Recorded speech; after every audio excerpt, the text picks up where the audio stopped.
The atmosphere in the grand hall of the Citadel of Echoes no longer carried the chaotic vibrations of defeated souls. It had become lethally still, a silence imposed by the absolute authority of the one who had just been reborn. Elara stood there, her feet seemingly rooted to the cold stone floor. Light from the black gem embedded deep in her palm radiated faint violet lightning, crawling along the stone-like veins on her arm, forming a brilliant yet agonizing network. Julian, or rather, the entity wearing his appearance while bearing the soul of Valerius, stood before her. He no longer possessed the gaunt, fractured look of a soul on the verge of dissolution. Every muscle beneath the silver armor now surged with a dense, obsidian energy, making him appear taller and more overwhelming than ever. His eyes, once the tormented blue of the open sea, now burned with the deep violet of the verse, profound and cold, like dead stars. He took a step forward. The iron soles of his boot struck the stone floor with a dry crack, each beat like a sentence being passed. Elara wanted to retreat, but her body no longer obeyed its rightful owner. The verse markings on her skin resonated with his presence, freezing her in place in a posture of unconscious submission. "Do not be afraid like this, Elara," Valerius said. The voice was still Julian's, but its cadence carried the echo of thousands of years of history, smooth as silk, sharp as a razor. "You have brought my heart back to me. You should be proud of your position now." He lifted his hand, brushing the air just beside her cheek.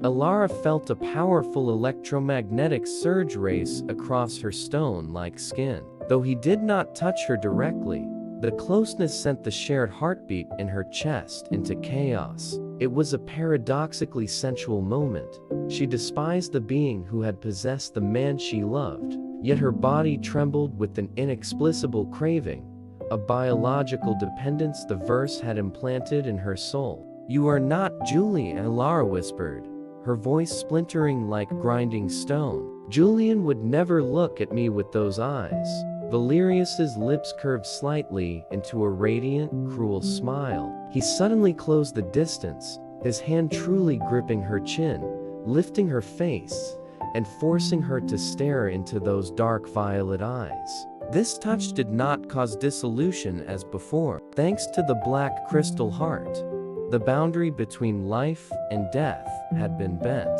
Elara felt a bone-deep chill seep from his hand into her flesh, while at the same time the dark mark on her chest throbbed with heat, creating a violent thermal conflict that made her stagger. "Julian Thorne is still here," Valerius whispered near her ear, his breath carrying the scent of withered roses and frost. "He is the perfect vessel for my return. He loved you so deeply that he willingly threw open the gates of his soul for me, just to save your small life as it was turning to stone.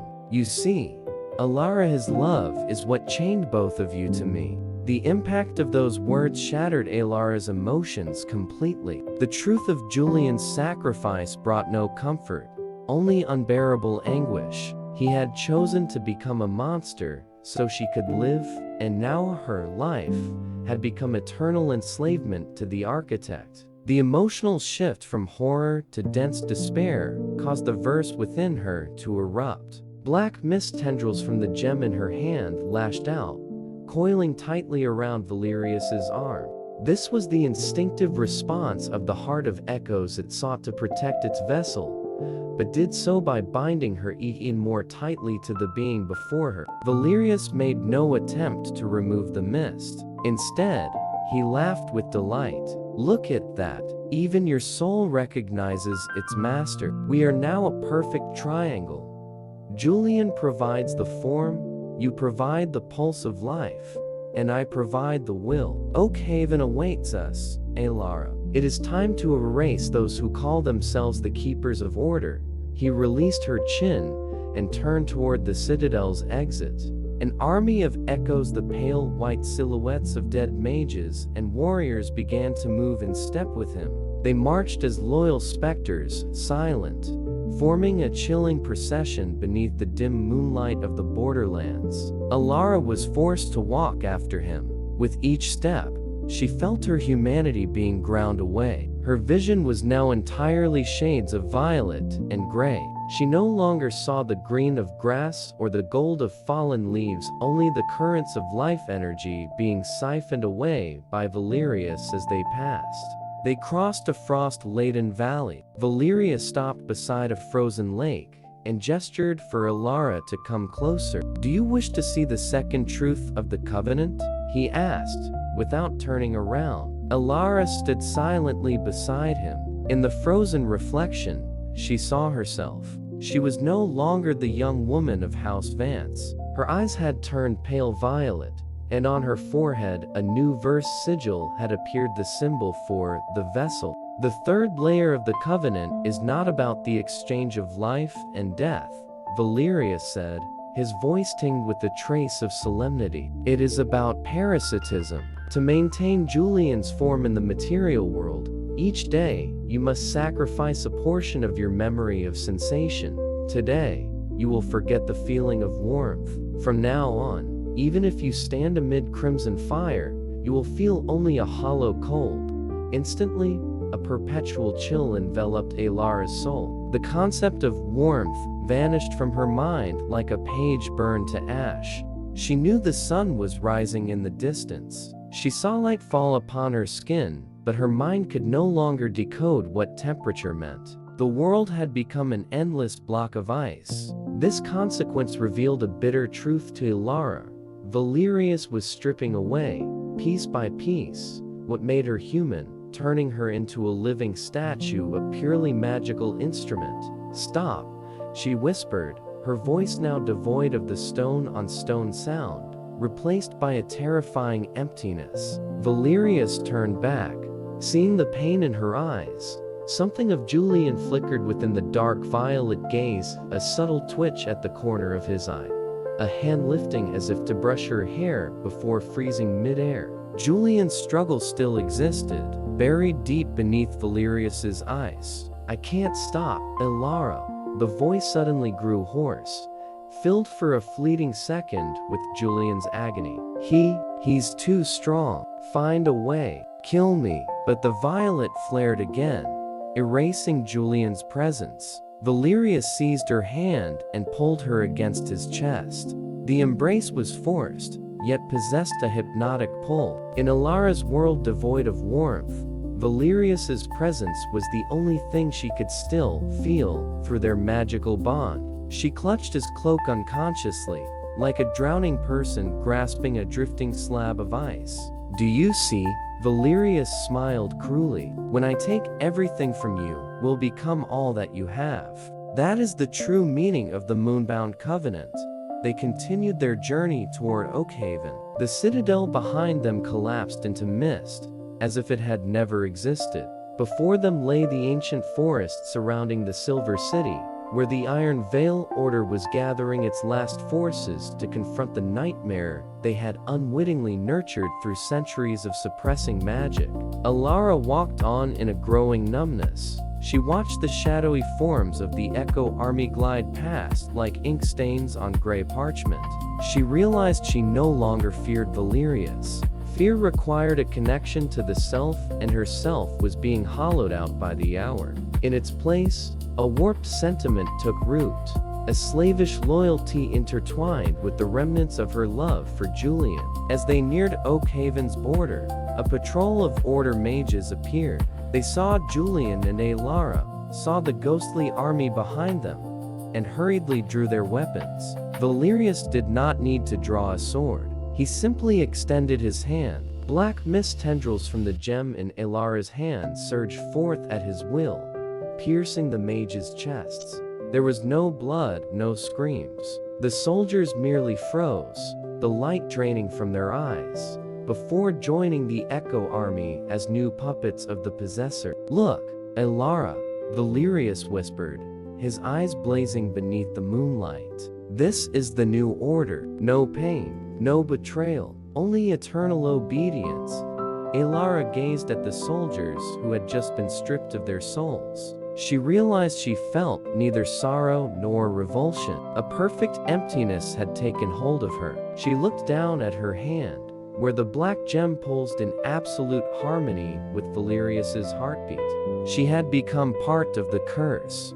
The early sunlight over Oakhaven spilled across the earth in long streaks, pale, lifeless. For Elara, the world had become a charcoal painting rendered in grim shades of ash gray and deep violet. She stood motionless beneath the canopy of a dead, withered oak, watching the sunbeams fall on her skin without feeling even the faintest trace of warmth. The very concept of temperature had been extracted from her mind by Valerius, like a single thread pulled clean from woven cloth. She knew the sun was there, but inside her, only an eternal winter remained. Valerius, wearing Julian's body, stood close beside her. He had just lightly licked the brilliant golden liquid seeping from the crack on the back of her hand. His dark violet eyes narrowed, an expression caught between hunger and stunned confusion. "Sweet in the most inconvenient way," Valerius murmured, his low voice vibrating through the stillness. "This isn't blood, Elara. This is your primal essence being forced out by the verse. Are you trying to resist by melting your own soul?" Elara did not answer. She did not hear with her ears, but she felt every vibration of his voice through the soul link. She looked down at her hand. The golden liquid resembled runny honey, radiant and out of place in this gray world. It emitted a warm light she could not feel with her body, yet could somehow see with her consciousness. It was the residue of her humanity, of feelings that even the architect's magic had not fully annihilated. Valerius took her hand and drew her closer. This time, he did not suppress her with brute force. His movements were slow, almost careful. He dragged his thumb over the fissure, stopping the golden flow. Their contact sparked a fierce current. Elara saw the violet patterns on his hand trying to invade the crack, attempting to fill that golden vacancy with the verse's darkness. "Don't," she whispered, her voice thin as mist. Valerius paused, his violet gaze boring into her dull gray eyes. For a brief second, something violently shifted. Elara saw a flash of sea blue flicker inside the purple, an old familiar torment, the pain of Julian Thorn fighting to surface. "Julian," she breathed, her soul leaning toward that blue like a dying traveler finding an oasis. The hand holding hers tightened, not to hurt, but to cling in desperate grip. Julian Valerius lowered his face until his breath brushed her lips. It smelled of cold snow and something ancient like the scent of old book pages. A moment where they nearly touched, a sensual tension crushing the air around them. Elara found herself craving his kiss, even knowing it might be the kiss of death, the kiss that would let Valerius finish swallowing her whole. "Elara, run!" A rough voice, entirely Julian's, rose from deep in his throat. But instantly, the violet flared stronger. Valerius seized control again. He smiled cruelly and pushed her back a fraction, still gripping her hand. "He's stubborn, isn't he? But the more he resists, the more he only makes you suffer." They continued toward the Silver Bridge, the official entrance into Inner Oakhaven. Wherever they went, Valerius's presence made life wither. Birds flying overhead suddenly dropped their wings, tumbling from the sky. Roadside blossoms shriveled in a blink. Elara walked like a shadow beside a god of ruin. She felt her body growing lighter by the hour, as if the physical was being replaced piece by golden light and deep violet darkness. At the foot of the bridge, a squad of Iron Veil mages waited. This time, they carried a new weapon, the Silence Bells, silver bells carved with soul-binding suppressive glyphs. When Julian and Elara appeared, 12 mages rang them in unison. A piercing sound erupted, not the ordinary chime of metal, but a magical shockwave that slammed straight into Elara's mind. She collapsed, clutching her head. The sound was like silver needles driving through every nerve. The golden blood from the crack in her hand began to pour faster, soaking through her stone fingers, dripping to the ground and blooming into bright, radiant flecks. "Cheap toys," Valerius snarled. The bells had no effect on him. He raised his hand, and shadow spilled from his cloak like demonic arms, coiling around the bells and crushing them into silver dust. But the order did not stop. They began chanting ancient prayer in one voice, forming a ring of white light around the two of them. The light did not strike at Valerius, it targeted Elara. It was trying to purify the dark mark on her chest, but in truth, it was tearing her soul away from a body already occupied by the verse. The pain exceeded endurance. Elara felt herself being dismantled. Each word of the prayer was a hammer blow against her consciousness. "Stop!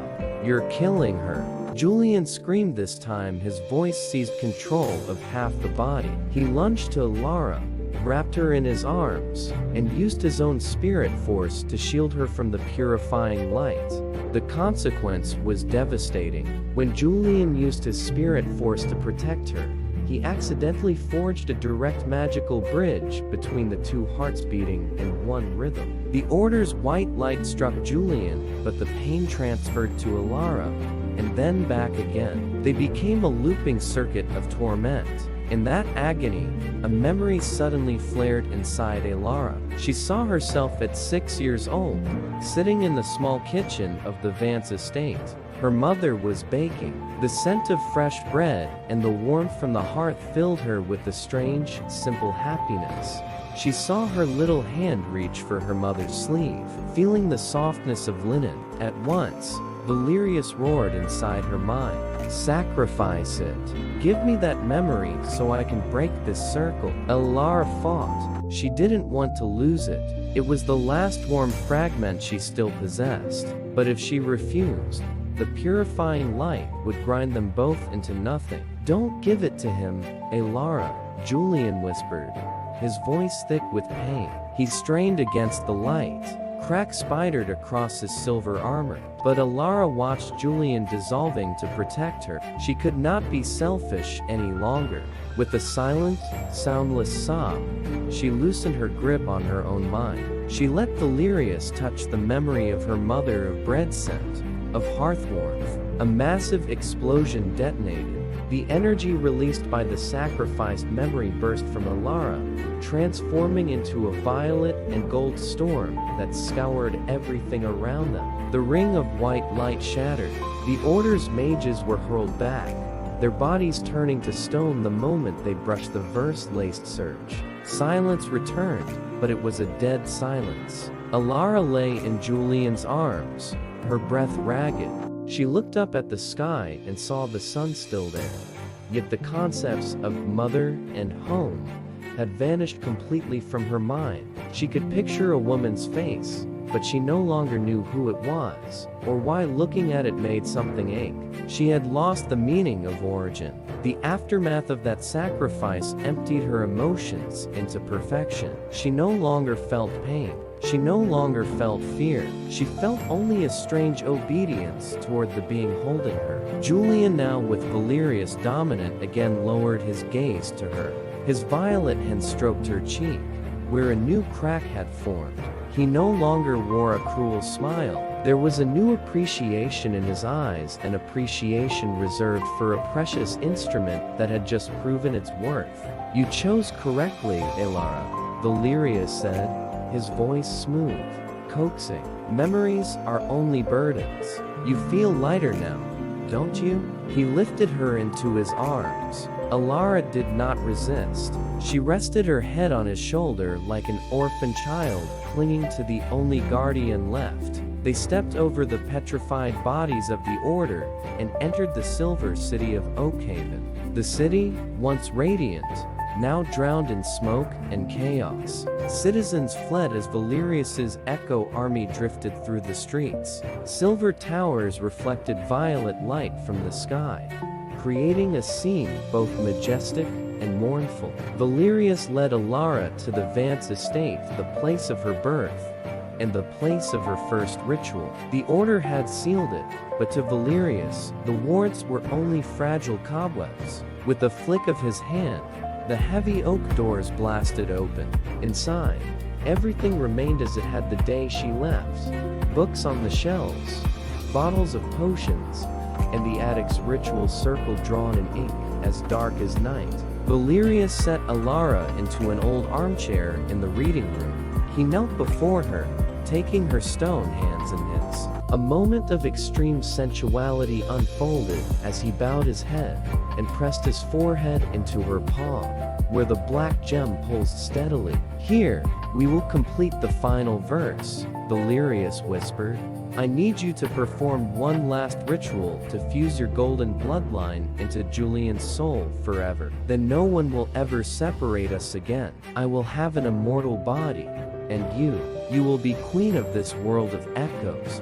Elara looked around the room. She knew she should feel something: familiarity, grief, rage. But she felt nothing. The portraits on the walls watched her with hollow eyes, and she returned the stare with the same emptiness. She lifted her other hand and gently touched Julian's black hair. The strands were cold as ice, yet inside her consciousness a faint tremor appeared. That was Julian screaming from within his prison, trying to stop her. "Don't, Elara, kill me." The voice drilled into her emptiness. She noticed the golden blood on her hand begin to flow again, brighter than ever. It reacted to Julian's plea. She understood the Covenant's second layer once more. Julian and she could not be separated by death, because they were already half dead. They could only be freed if one of them dared to destroy the very soul fragment that bound them. "What are you doing?"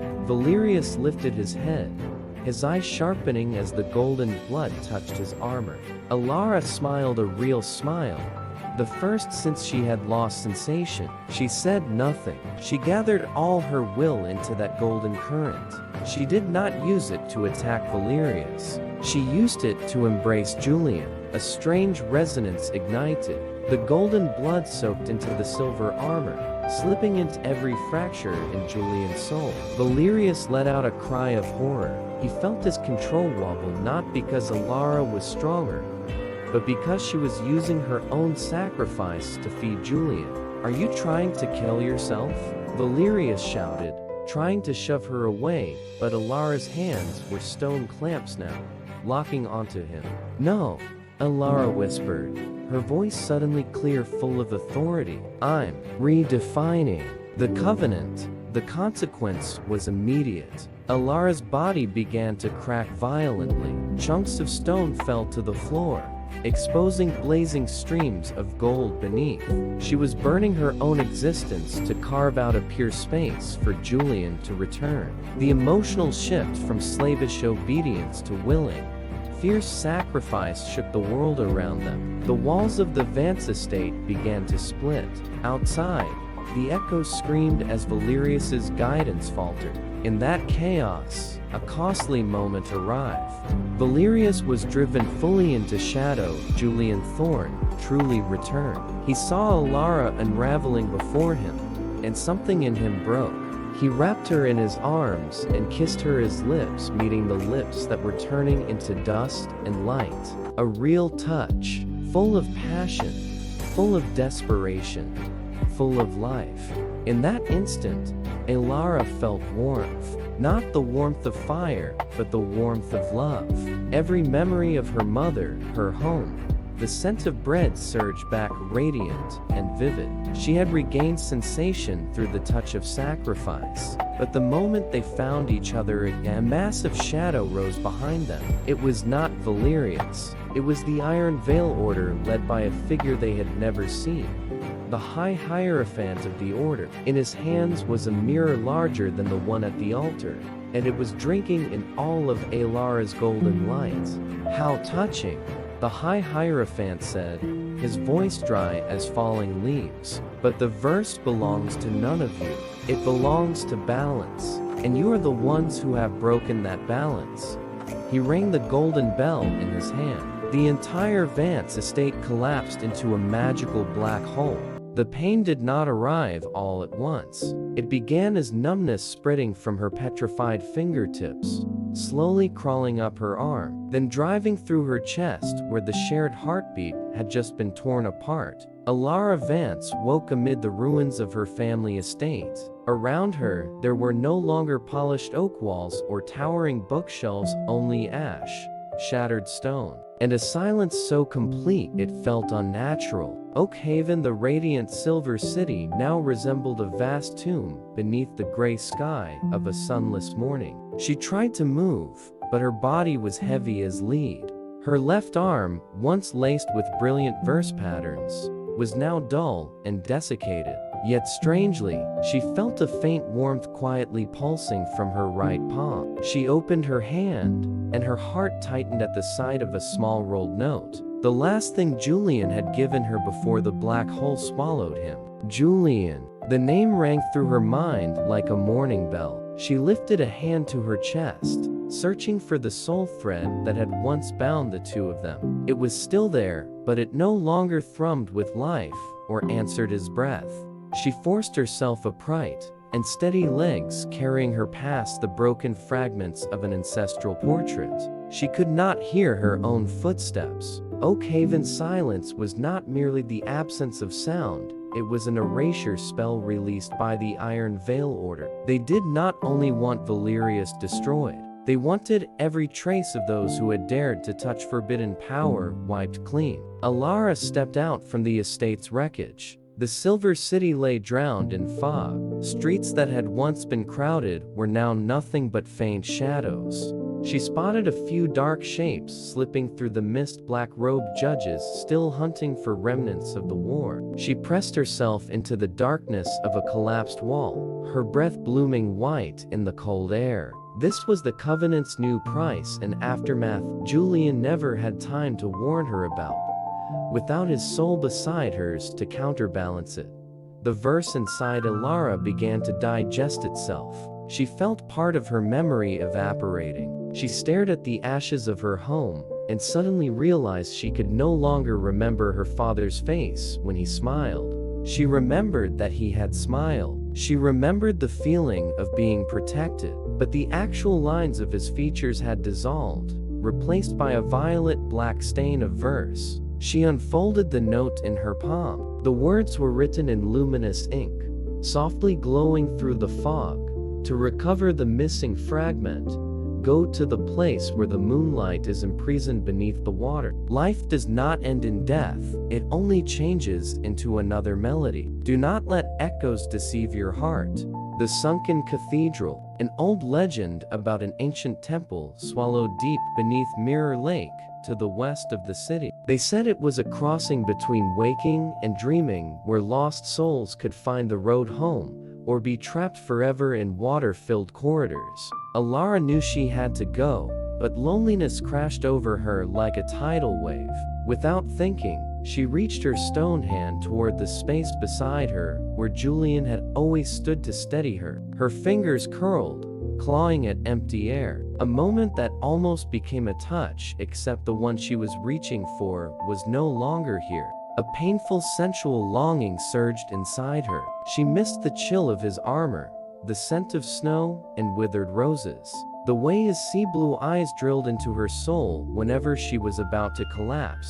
Julian, where are you? She called inside her mind. The soul thread trembled one faint pulse, almost imperceptible. No answer came, but a familiar cold slid down her spine, like a ghost's kiss meant to reassure. Elara drew a deep breath. Her ash-gray eyes ignited with the hard, quiet resolve. She was no longer the fragile young woman of House Vance.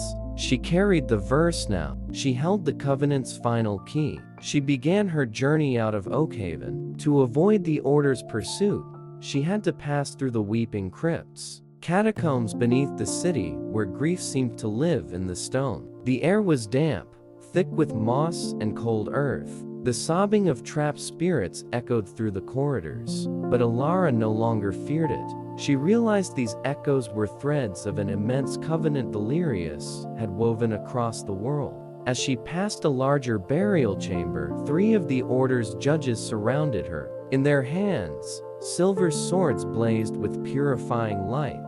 Elara Vance, the leader said, his voice rolling through the crypt. You carry the seed of annihilation. Surrender the final verse, and we will grant you a gentle death. Elara did not step back. She felt the black gem in her right palm pounding violently. Golden blood, the residue of her humanity, began to seep from the crack on her hand, blending with the verse's darkness. She did not summon spirits the old way. She wielded her own pain. You speak of annihilation, Lara said, and her voice suddenly deepened, carrying Julian's echo within it. But it is you who fed this darkness with your oppression. She swung her arm. A wave of violet and gold energy detonated outward, knocking the silver swords away. The judges recoiled in horror as Elara's eyes turned fully into brilliant violet. For a single heartbeat, Julian's silhouette appeared behind her, tall and commanding, his spectral hands covering hers as they struck together. The resonance gave Elara a brief, unbearable happiness. He was still there, hiding in the folds of her soul. When the attackers fell and turned to stone, Elara dropped to her knees, breath tearing through her chest. The cost of that power was immediate. The cracks across her body spread a little farther. A patch of skin on her shoulder had begun to take on the cold gray hue of stone. She was becoming a living statue, faster than ever. She pressed on out of the crypts and into the forest surrounding Mirror Lake. The moon was veiled by thick gray-black clouds, yet the lake still emitted a faint, bluish glow. In the middle of the water, the peak of the sunken cathedral's tower jutted above the surface like a demon's tooth. Elara's emotions became a blend of hope and despair. She approached the shoreline, feeling the lake's cold seep into her skin. She noticed she could no longer feel the warmth of her own body, yet she could sense the lake's pulse. Slow, secretive, exactly like Julian's heartbeat when he had still been beside her. She stepped into the water. It was not as deep as she expected, or perhaps the verse was shaping a path for her. The lake swallowed her, but instead of choking, Elara felt herself entering a space of absolute stillness. Beneath the surface, the sunken cathedral revealed itself in ruined grandeur. White marble pillars were now smothered in green moss. Stained glass windows had shattered, opening into dark voids within. Elara walked into the main nave, where drifting bioluminescent creatures cast shimmering flecks of light like stars at the lake's bottom. And there on the rotting pulpit she saw someone sitting. Her heart nearly stopped. It was Julian. He was there, but so faint, he was almost invisible. He wore no armor, only a simple gray cloak. His blue eyes were closed, as though he had sunk into an eternal sleep. Julian, she whispered. This time sound escaped her cracked lips, rising as bubbles that drifted upward. The figure opened his eyes, but those eyes did not see her. They were empty, no pupils, only two hollows holding silver light. This was not the Julian she knew. This was an echo, a torn fragment of his soul, trapped at this crossing. Elara, the echo whispered, his voice rolling through the cathedral like waves. You came too late. The covenant has begun to execute its final loop. Elara surged forward. She wanted to hold him, to pour her golden blood into him and wake him. But when she grabbed his shoulder, her hands passed straight through his blurred form. The emptiness was unbearable. She fell to her knees before him, tears mixing into the lake's cold water. I won't leave you here, she said, her voice steady with stubborn force. I have the final verse. I will rewrite our fate.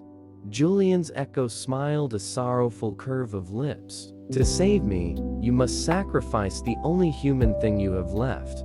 You must surrender your life to become a soul like mine. Only then can we step together through the verse's door. The consequence of this choice was cruel in its clarity. Elara would no longer be a summoner, no longer human. She would become an eternal shade bound to Julian in an existence with no tomorrow. The emotional shift from desperate rescue to tragic acceptance shook the space around them. Light from the broken stained glass flared, reflecting visions of a life they might have had. A quiet life with no magic, no order, only love. Elara stared at those visions, then back at Julian's echo. She realized another secret of the Covenant.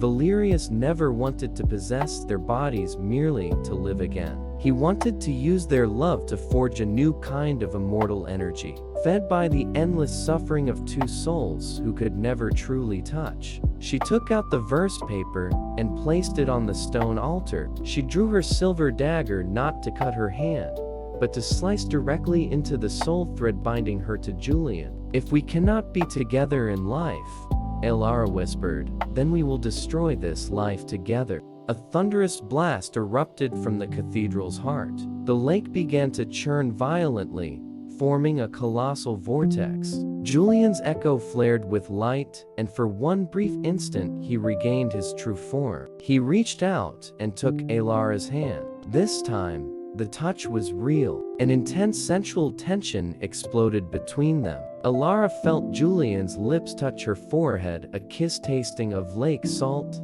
and the sweetness of release. She closed her eyes and surrendered to the moment, even as she knew the world around them was collapsing. But then at the cathedral's gates, a beam of gold brighter than the sun slammed into the nave. The high hierophant of the Iron Veil had caught up to her. He was not alone. Behind him stood hundreds of mages chanting the most forceful banishment curses. "Cleanse this place," the high hierophant commanded. Mirror Lake began to boil. The sunken cathedral trembled and groaned. Elara and Julian were swallowed by the clash of light and shadow, spiraling into madness. Under the crushing pressure of millions of tons of water from Mirror Lake, the space within the sunken cathedral should have collapsed into nothingness. Yet the magic of the verse had created a silent buffer, a pocket of stillness, where particles of time drifted like souls with nowhere left to go. Elara Vance stood frozen before an ancient bas-relief. Her stone fingers trembled, almost fracturing as they brushed the rough surface of the carved wall. In the relief, a woman bearing Elara's face knelt beneath a vast blood-red moon, both hands offering a crystal heart to a warrior clad in armor identical to that of Julian Thorne. But what horrified Elara most were the woman's eyes carved in stone. They held none of the ambition of a summoner, only an eternal sorrow, a resignation carried to its absolute end. "You see it now, don't you?" Julian's echo sounded beside her. This time, it was no faint whisper, but clear as a warning bell. "We are not the first, and we will not be the last. The Moonbound Covenant is an eternal loop, and we are merely the latest puppets chosen to replay this tragedy." Suddenly, a torrent of radiant golden light tore through the darkness of the lakebed. High Hierophant Silas stepped into the grand nave, his heels striking the stone floor and sending ripples of energy that scattered the drifting bioluminescent creatures. The massive mirror in his hands blazed, reflecting Elara and Julian in a terrifying distortion. In its surface, they were no longer human, but two desiccated skeletons bound together by thick, black threads of verse. "Enough, child of the House of Vance," Silas declared, his voice reverberating through the flooded hall with the authority of one who claimed order itself. "You believe you are seeking redemption? No, you are awakening something even Valerius could not control. That bas-relief is not your past. It is your future if you do not stop." Julian lunged toward Silas, his echoes coalescing into a violent spiral of silver and black. Silas merely raised his hand. The golden bell rang once. A wave of purifying sound swept outward, instantly dispersing Julian's echoes into harmless flecks of silver light. Elara screamed, but the water swallowed her voice. Rage erupted from deep within her chest. The black gem in her hand pounded so fiercely, it felt ready to tear through her flesh. In that instant, Elara understood a new law of this place. The echo chamber. Here every powerful emotion was amplified and transformed into tangible magic. Her pain was no longer internal, it was cracking the cathedral's pillars.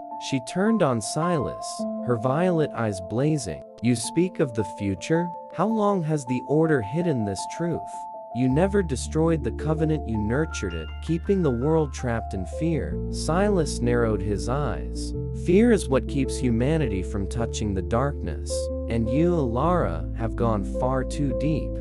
He signaled the mages behind him. Chains of golden light shot forward, wrapping tightly around Elara's petrified limbs. The searing heat of purifying magic began to burn away her stone shell. Elara collapsed, but the moment her knees struck the floor, she felt a deep vibration from the bas-relief behind her. Golden blood seeped from her hand, flowing into the cracks in the stone wall. The verse sigils carved into the relief ignited, synchronizing with Elara's heartbeat. A profound emotional shift occurred. Fear of Silas vanished, replaced by an immense connection to the woman in stone. This was the first self, the one who had created the covenant not for power, but for a forbidden love with a fallen god. Touch it, Elara, touch the heart within the stone, Julian's voice urged, this time carrying a mad, desperate hope. Summoning her last strength, Elara raised her stone hand and pressed it against the crystal heart carved into the relief. A moment of near contact, sensual, tragic, and overwhelming. Elara's soul seemed to merge with that of the woman from 1,000 years ago. She felt the warmth of the armored warrior, felt his kiss upon her brow before he dissolved into darkness. It was not Julian, yet it was Julian, a paradox of time that stole her breath. The instant her fingers met the stone, the entire sunken cathedral convulsed. A surge of golden and deep violet energy erupted from the wall, shattering Silas's chains of light. The consequence was merciless. Elara felt her consciousness fracture. She existed in 3 moments at once: the attic room in Oakhaven, the altar of silence, and here beneath Mirror Lake.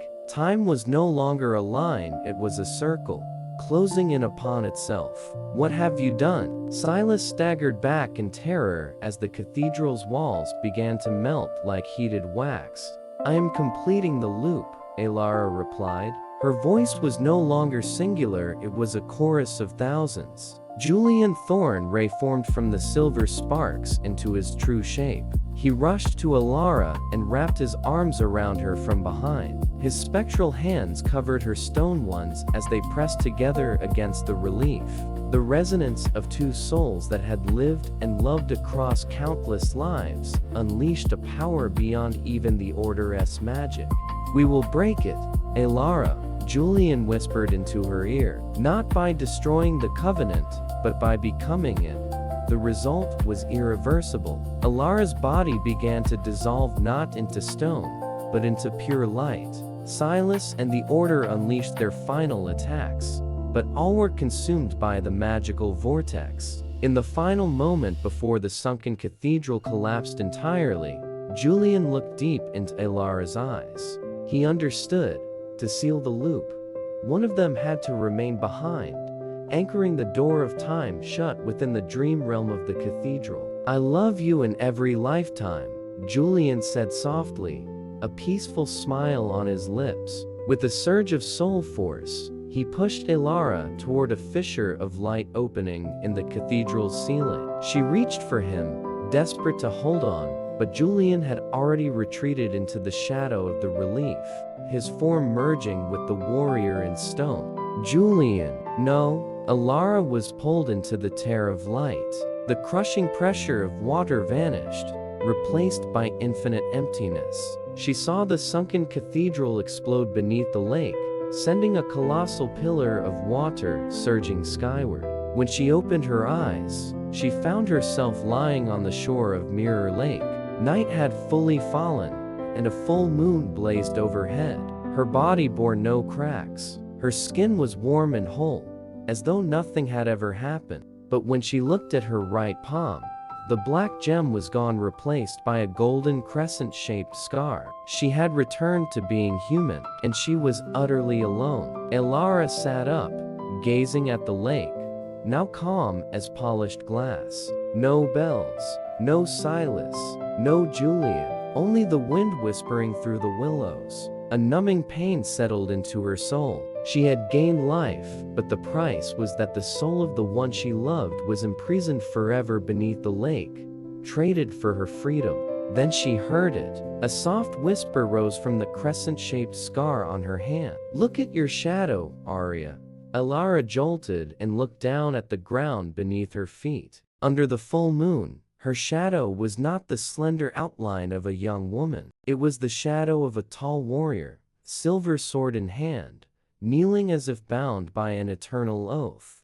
The first dawn after the sunken cathedral's collapse did not feel like rebirth. It was only a band of dull gray stretching across Mirror Lake, muddying even Elara Vance's last, fragile hopes. She sat on the damp sand, arms wrapped around shoulders that had regained the warmth of living skin, yet her heart felt as hollow as a room swept clean by a storm. She touched her cheeks. They were soft, hot with life, no longer stiff with stone. She drew a deep breath and tasted wild grass and cold lake water. She had returned to being human, flesh and bone again, but the price was an eternal loneliness inside her own body. Her gaze fell to the golden crescent-shaped scar in her palm. It no longer shone. It was only a mark sunk beneath the skin, reminding her of the man who had chosen to remain behind in the dream realm. "Julian," she whispered, her voice clear now, yet cracked all the same. No answer, no familiar chill of spirit force, no shared heartbeat echoing in her chest. The silence around her seemed to mock her, but just as Elara was about to surrender, she noticed something strange beneath her feet. The sun climbed higher, filtering through the willow trees and casting long shadows across the ground. Yet her shadow did not move with her. She stood, stepped left, then right. The shadow at her feet stayed perfectly still, a tall, imposing figure with broad shoulders, poised like a sentinel warrior standing guard. When she bent closer, she realized it was not a flat, featureless blot. It looked woven from thick strands of smoky thread, and where a face should have been, faint silver eyes stared back up at her from the earth. Julian had not vanished. He had become her shadow, a shadowbound, the Covenant's final tether. A violent emotional tremor raced through Elara's body. She dropped to her knees, warm hands pressing into cold ground right where the shadow's hand lay. She felt no skin, no flesh, yet she sensed a strange vibration, a gentle electric sting of cold traveling from the earth into her arms. This was a near touch, sensual and heartbreaking. She flattened her palm to the soil, searching for him across the boundary of light and darkness. Julian's shadow lifted an arm, and his dark fingertips aligned perfectly with hers through the thin membrane of reality. "I can see you," she thought, tears falling and soaking into the ground. The shadow quivered, and inside her mind, a low voice rose, echoing like sound returning from a deep abyss. "I will never leave you alone, Arya, even if I must become the darkness beneath your feet." That brief happiness was extinguished by brutal reality. Elara lifted her eyes toward Oakhaven. The Silver City was now smothered beneath the vicious violet-black aura. Its towers no longer reflected sunlight, they seemed to drink it, turning day into an eternal dusk. Valerius had seized the Order's throne, and with the verse in his grasp, he had begun the process of eternal assimilation, turning every citizen into hollow, obedient echoes. Elara knew she could not remain here and mourn. She had to return to where everything began. She started the journey back to the city. Every step carried a different kind of pressure now. Julian's presence in her shadow was not only protection, it was a magical weight. To maintain Julian's shape beneath the ground, Elara's human body had to burn a significant portion of its life force. With every mile, she grew paler. The color drained from her lips, replaced by a haunting, one beauty. This was the Covenant's new rule. The shadow's toll. For him to exist, she had to fade. As she approached Oakhaven's outskirts, she encountered an Order patrol, but they no longer wore pure white cloaks. Their robes had turned deep violet, and their eyes were fully black, no whites, no pupils. They were hollow souls emptied by Valerius. "Stop, vessel," one of them rasped, voice dry as fallen leaves. "The master is waiting for your return to complete the final chapter." Elara stood still. Beneath her, her shadow began to churn. Julian was furious. "I belong to no one," Elara said, her tone cold and unyielding. She lifted her hand, and this time, the magic did not come from the lost black gem. It poured from her shadow itself. Julian surged out of the earth, not as a man of flesh and bone, but as a colossal dark entity. He moved like a black storm, blades of shadow tearing through the hollows in an instant. The cost of that violence struck Elara immediately. Each time Julian fought with force, a sharp constriction tightened around her chest. Fine, faint cracks like golden threads began to appear along her arm. She was sacrificing her physical being to arm him. The exchange of arc one had changed its shape. Now she was the power source, and he was the blade. When the patrol lay destroyed, Julian sank back into place beneath her feet. Elara swayed against a tree, breath ragged. She looked down at her shadow and saw his silver eyes filled with regret. "Don't, Julian," she murmured through the soul link. "This is my choice. I would rather dissolve so you can fight, than live brightly without you." Something shifted again quietly, profoundly. Their closeness had become more spiritual than anything she had known. They could not touch in the physical sense, but every thought, every pain, every hunger passed cleanly between them through the soul thread. Sensuality no longer lived in skin, it lived in the intertwining of two minds at the border of light and darkness. They slipped into Oakhaven through secret tunnels Elara had once used to flee. The city had become a nightmare. Silver walls were covered in violet verse sigils crawling like living things. The people moved through the streets like sleepwalkers, mouths murmuring Valerius's chants without pause. A terrifying, counterfeit peace lay over everything. Elara headed for the Greatwood Library, the place she hoped to find the final clue for killing Valerius without killing Julian. She knew Valerius had parasitized Julian's soul. If Julian vanished completely, Valerius would lose his anchor, but she could not accept that outcome. Inside the library, the air stank of rot and black magic. Elara found the restricted archive half destroyed. She knelt amid broken books and searched with trembling hands. Suddenly, Julian's shadow pulled away from her feet and pointed toward a false wall behind the largest shelf.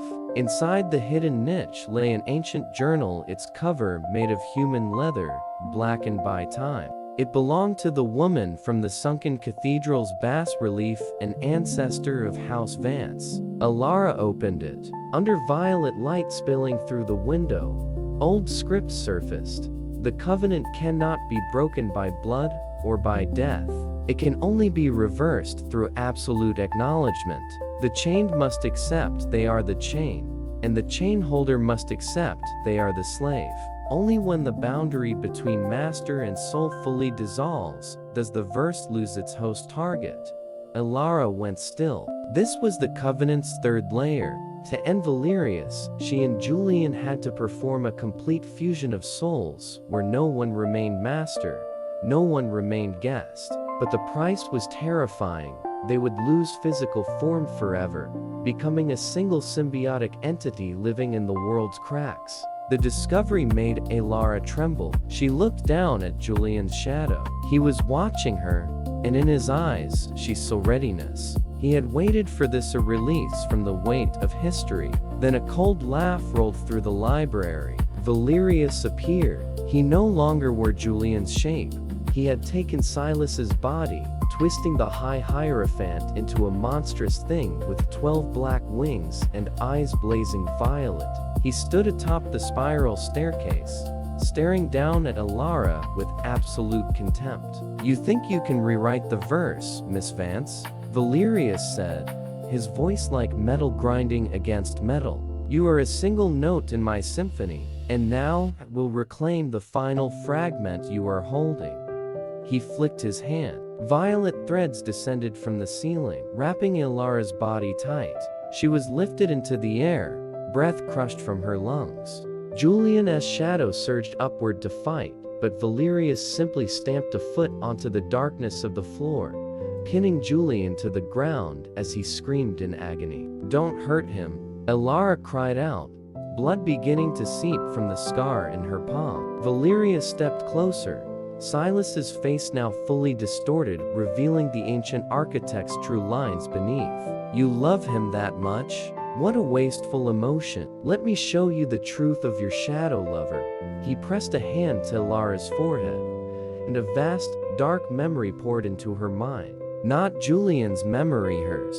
Every previous Elara. She saw hundreds of times she had performed this ritual, hundreds of times she had loved Julian, and hundreds of times Valerius had killed her to complete the verse. The loop was not accident. It was the design of her own soul. She was the one who had created Valerius, born from the agony of betrayal in a lifetime long ago. The emotional shift from love to a violent self-disgust shattered her. She was the source of this suffering. She was not the victim. She was the maker. "Yes," Valerius whispered, smiling like a blade. "You are me, Elara. I am the darkness you tore from your soul because you could not endure solitude. Now, come back to yourself." He pulled her closer, preparing the final merging ritual to take all of her golden power. In that moment, a sensual horror unfolded. Valerius did not kiss her, he drank her breath, slowly, greedily. Elara felt herself fading, her vision dimming, but in the abyss of despair, Julian's shadow, still nailed to the floor, began to glow. Not violet, golden. It was Elara's golden blood, absorbed in the sunken cathedral. He was no longer fighting with darkness alone. He was fighting with the humanity she had given him. "You are not that darkness, Arya." Julian's voice thundered inside her soul. "You are the one who gave me warmth when I was nothing but a corpse. You chose love over power. Look at me." Elara opened her eyes. She looked down at the shadow beneath her. Julian was forcing himself upright, snapping Valerius's chains. In the backlash, emotion flipped again. No matter how black the past was, their present was real. Their love was not part of the loop. It was the crack in the loop. With her last strength, Elara seized Valerius's hands. But instead of resisting, she poured all her golden blood into him. She did not destroy him. She forgave him. A sensory detonation erupted. The entire library flooded with white gold light. Valerius screamed in terror as his malignant self was washed clean by the purity of acceptance. When the light faded, Valerius was gone. Silas's body crumpled, empty. Elara dropped to the floor exhausted, but still holding a faint flush of life. She looked down. Julian's shadow was still there, but no longer a silent stain. He was rising from the ground, his form thickening, becoming semi-material. He could stand within the light without needing to hide. Elara reached out. Julian reached out. Their hands touched. This time, it was no illusion. She felt a gentle chill like morning mist, and he felt warmth like late afternoon sun. They did not dissolve. They had found the balance between two worlds. "Did we do it?"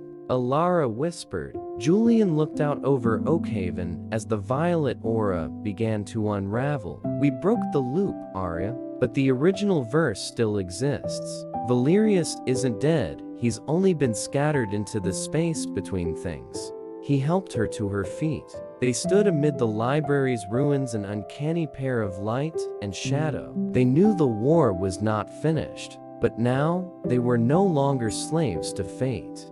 The violet-black light that had just dissolved from Oakhaven's sky did not bring the salvation Elara had hoped for. Instead, a white-silver radiance, cold, keen, moonblade sharp, began to pierce the fog clouds, turning the entire city into a graveyard of dying starlight.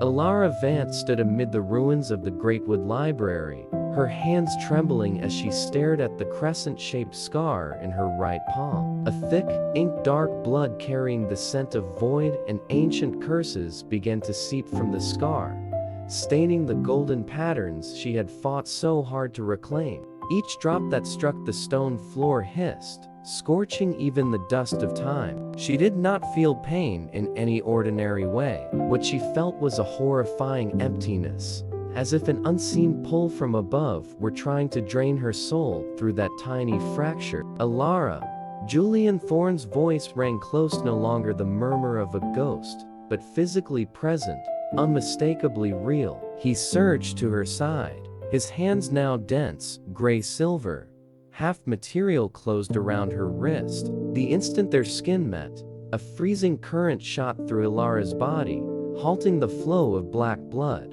The near touch carried a sensual weight, tragically intimate. Julian dropped to his knees before her, his deep-sea blue eyes now veiled by a faint silver film, drilling into her wound with unbearable anguish. He said nothing at first, but his cold breath grazed her heated skin, forming pale mist between them. Elara felt the tension in every muscle of his grip, desperate restraint, as though he were holding her between two worlds that were splitting apart. "He's here," Julian rasped, his voice vibrating like cracked stone. Valerius was only a piece on the board. The voice that just spoke. That is the being who forged the first moon, the god of forgotten oaths.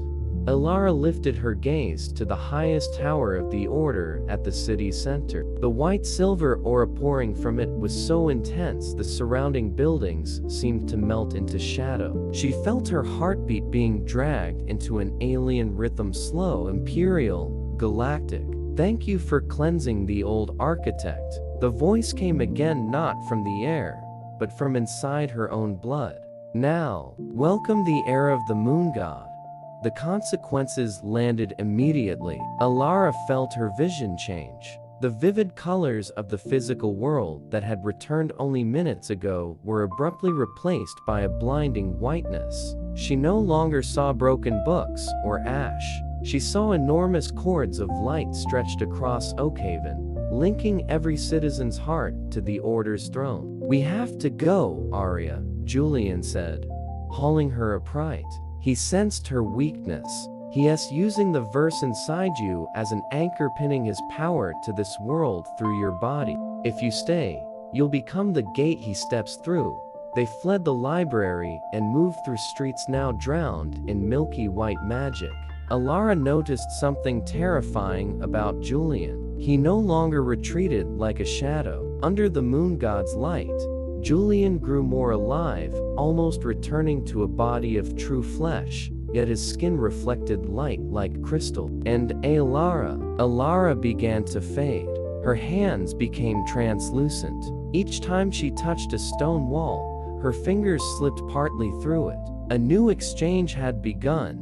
The shadow was becoming reality. Reality was becoming smoke. The shift turned Elara's amazement into a numb, icy fear. She did not fear death, she feared vanishing without ever truly touching Julian one last time. She clung to his hand, feeling the roughness of armor and the steadiness of his grip. A paradoxical sensuality. She held on to darkness, just to feel that she was still alive. "Julian, you're becoming real," she whispered, her voice as thin as wind through broken doors. Julian stopped beneath the collapsed awning. He turned and lifted her fading face with his large hands. The contact, two souls trading places, generated a fierce tension. Elara felt her golden memories flowing backward into Julian, while his darkness flooded her chest. "I won't let you vanish," Julian vowed, his eyes igniting silver. "If you become the dark, I'll be the light that can see inside it. This covenant will not end with your erasure." He pulled her into a tight embrace. This was not the hug of ordinary lovers, it was a ritual of resonance. Elara pressed her ear to his chest and heard his heartbeat pounding the heartbeat she had given him. For one instant, she felt them become one, essential, spiritual union beyond flesh. His cold soothed the black blood boiling in her palm. Then a heavy sound rolled from the far end of the street. Tall beings in cloaks made of liquid moonlight, carrying scepters that emitted blinding white radiance, glided across the ground. "Lunar sentinels," Julian said, voice hardening. "The moon god's guards. They're tracking the black blood." Battle erupted in Oakhaven streets. This time Julian did not need darkness. He fought with cold silver light, each sword stroke tearing the air, opening void cracks that swallowed sentinels whole. But Elara felt the cost with every strike. Each time Julian attacked, her body convulsed. She was the only fuel keeping him material. Elara collapsed behind a wall, vision blurring. The black blood on her hand began to creep up her forearm, forming ink-dark shackles around bone and tendon. This was the moon god's vow chains made of oaths. "I can't keep doing this," Elara thought. She understood the ritual's new law. The moon god did not want to kill her. He wanted to weaponize her love for Julian, forging a perfect covenant, two souls trapped forever in mutual sacrifice. Their love would be the power source for his throne. The emotional shift from hope to painful clarity forced a ruthless decision. She had to sever the soul thread, or at least weaken it so the moon god could not exploit it. "Julian, stop," she cried. Julian turned, sword trembling in his hand. He saw the black chains spreading over Elara. He rushed toward her to break them, but the instant he touched the chain, a beam of white light slammed down from the sky, blasting him back. "You are mine, little vessel," the moon god's voice thundered, shaking buildings to their foundations. "You used blood to awaken this soul. Now, use this soul to feed my throne." Julian rose from the rubble, silver armor fractured with deep cracks. His eyes burned with fury. He realized the cruelty. Every time he tried to protect Elara, he was unknowingly draining her life, exactly as the moon god intended. A backlash flipped the emotion inside him. Julian stepped back away from Elara. His hands shook. He saw the brutal truth. His presence was poison to her. The more he loved her, the more he killed her. "Arya, I have to go," Julian whispered, voice breaking. Elara stared at him, violet eyes soaked with tears. "No, don't leave me. We just found each other again. If I stay, he'll use me to turn you to stone forever," Julian said. He lifted a hand as if to touch her cheek one last time, then forced himself to lower it. The sensual restraint hurt more than any physical separation. He ached to touch her, but he knew the touch would end her. He turned and ran toward the city's heart, straight for the moon god's throne. He meant to use his own soul as bait, drawing the god's attention away from Elara. Elara lay on the ground as the black chains loosened slightly when Julian moved farther away. A perfect emptiness settled over her. She looked down at her hand. The black blood had stopped, but the crescent scar had turned a milky, death white. She could not let him go alone. She had to find a way to reverse this exchange without Julian's sacrifice. She began crawling toward the Vance estate, praying her ancestors' final records held a flaw in the god's covenant. In the shadows of an alley, Elara encountered High Hierophant Silas again, now nothing but an empty shell puppeted by the moon god's magic. "What do you seek here, summoner?" Silas asked, his voice like a cracked bronze bell. "All roads lead to the throne. All oaths must be fulfilled in blood." Elara rose. A new strength stirred deep in the fractures of her soul. She did not draw on Julian's darkness. She did not draw on the moon god's light. She drew on the pain of a human being stripped of everything. "A covenant written in blood can be erased in blood," Elara said, and with her silver dagger she sliced across the crescent scar. Energy detonated. Golden blood and black blood fused into a luminous bronze fluid. A bronze mist flooded the street, cloaking her from the sentinel's sight.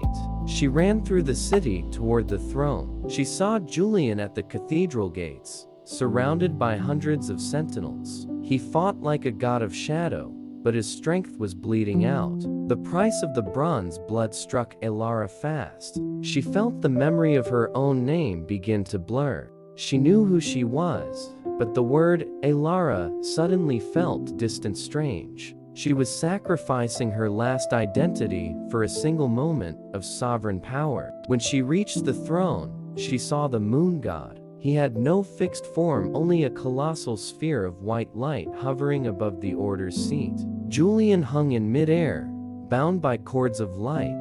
"Look, nameless vessel," the moon god said, the sound vibrating her very soul. "Have you come to witness the end of your faithful one?" Elara looked at Julian. He looked back, and in that instant, their soul link sharpened into absolute clarity. She saw his intent. He planned to detonate his soul to destroy the throne. "Don't, Julian. Look at the bronze blood," Elara sent the thought. She pressed her bleeding hand onto the cords of light binding him. Immediately, the moon god's white radiance stained bronze. The chains began to fracture. A fierce emotional shift rippled through the air. The moon goddess' majesty faltered. Fear entered his resonance as he confronted a power outside his law. Chaos born from love and human pain. Pure and ungovernable. The consequence swallowed them both. A colossal vortex of energy erupted.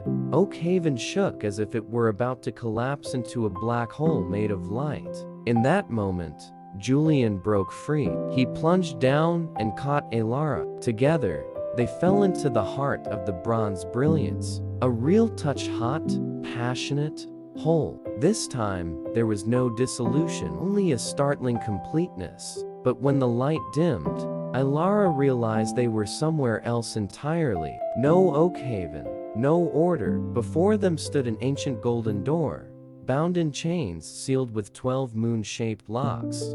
The space inside the celestial vault was neither the black of an abyss nor the white of heaven. It was an endless expanse woven from threads of pure gold, glittering, exquisite, and cold. Beneath Elara Vance's feet, the floor was like a liquid mirror, reflecting not her face but dying stars. She stood there, breath ragged, feeling bronze-colored blood sliding down her arm, dripping onto the surface and blooming into radiant ripples. Before her rose an ancient golden door, an immense structure standing like architecture made absolute, suspended in the void.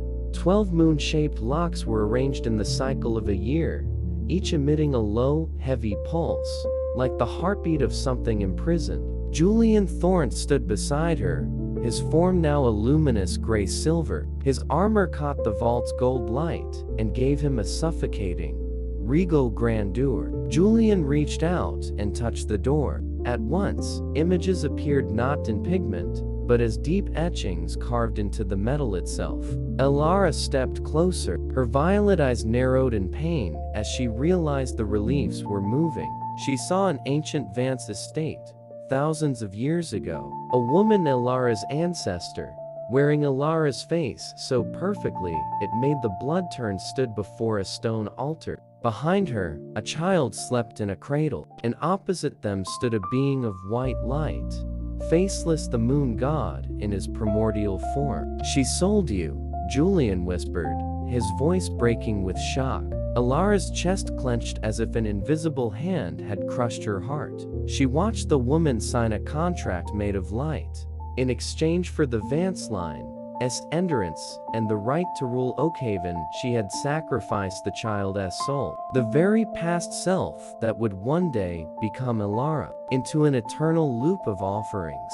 And Julian Elara saw him there too. He was not a random general pulled into fate by chance.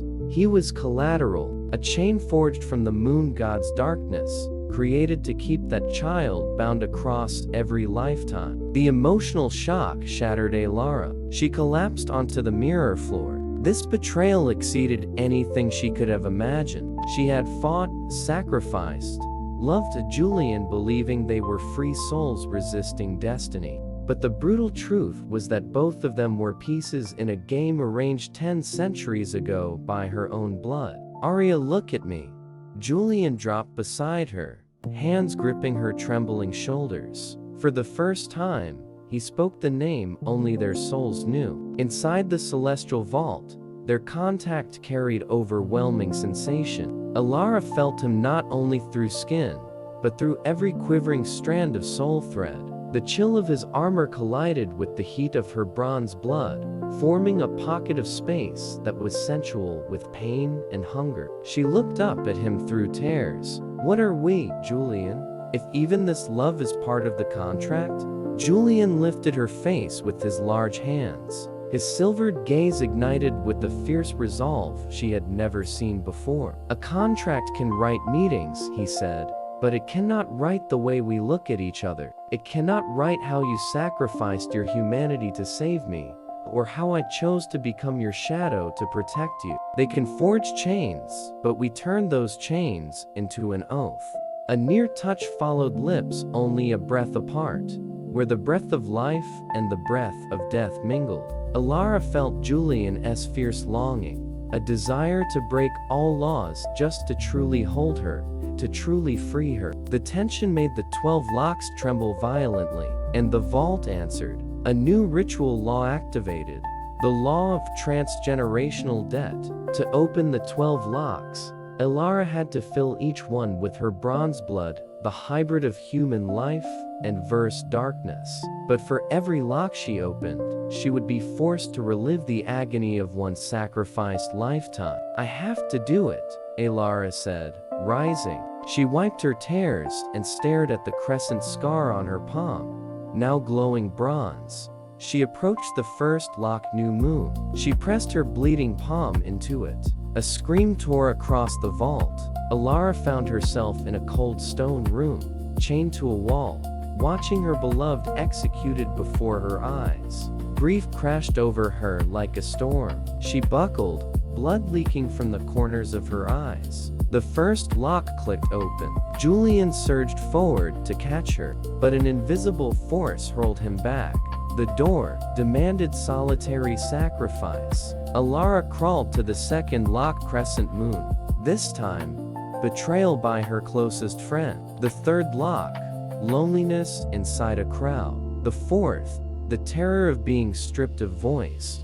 With every lock, Elara grew paler. The bronze blood did not only run from her hand, it began to seep from every pore. The cost of clearing inherited debt was the dissolution of her present physical self. By the sixth lock, she could no longer stand. She dragged herself across the mirror floor, leaving long bronze streaks behind her. "Stop, Elara. Enough," Julian roared, slashing wildly at the golden threads that kept him from her. "We'll find another way. I'll destroy his throne with my own soul." "No, Julian." Elara sent the thought through the soul link, her mental voice already smearing at the edges. "If you detonate, you'll return to being his darkness.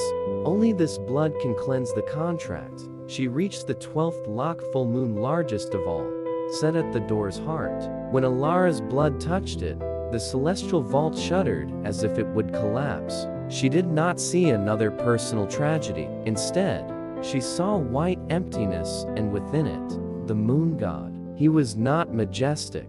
He was lonely, a being who had built a world out of self-disgust.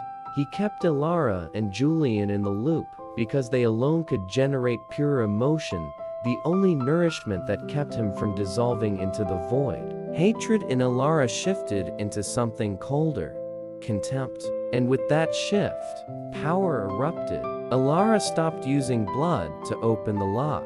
She used truth. "You are not a god," she said, her voice echoing through the vault, drowning out even the distant bells of Oakhaven. "You are only a ghost of fear, and I refuse to be your food."